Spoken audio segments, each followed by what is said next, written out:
everyone has read and prepared some notes on our discussion today on the topic, should voting be compulsory in our society?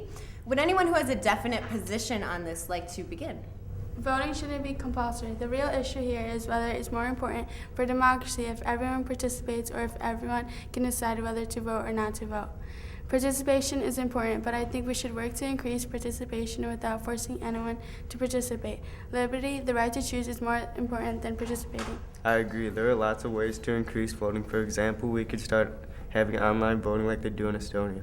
That would do away with the excuse people make that they can't go to the polls or don't have time to go to the polls. You said it's an excuse. That's where the problem comes in. I'm not sure online voting would increase turnout. Some people just don't want to vote. If you take one excuse to come up with another, they won't vote unless they're forced to. So I think compulsory voting is a good idea.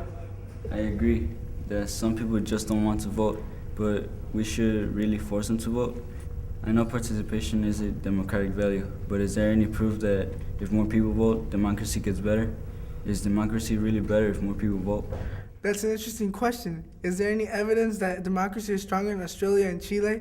Say, where voters turn out over 90% compared to democracy in the United States and Poland, where average turnout is just over 50%. I don't see anything about that question in our materials.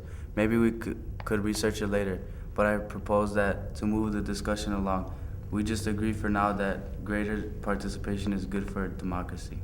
Even if it is, I still agree with Aaron. In balancing participation and liberty, I choose liberty. Therefore, I oppose forcing people to vote.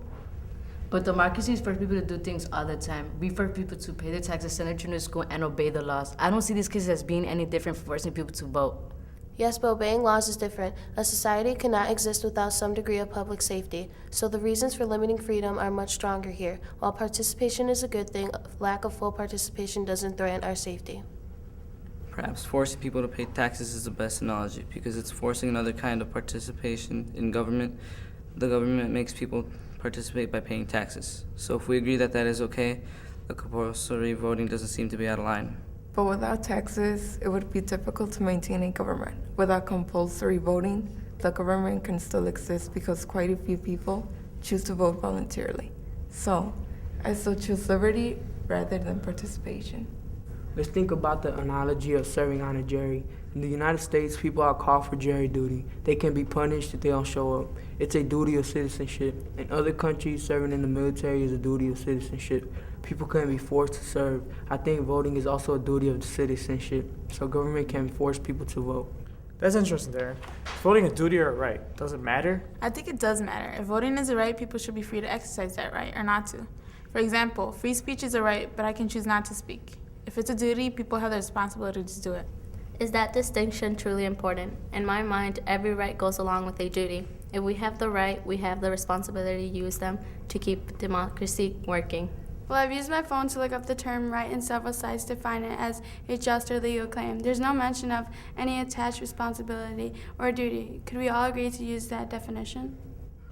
Then I think voting is a right, but no one has to vote if they don't want to. Some people may not vote to show how they don't like the way the election is being run or who the candidates are. I've heard that argument made, but is there any proof that people are really using not voting as a way to send a message? I bet they just don't feel like voting, or they're lazy, or forget. All the usual excuses. This was an interesting discussion. Now I'd like to pose the question again. How many of you think that voting should be compulsory in our democracy?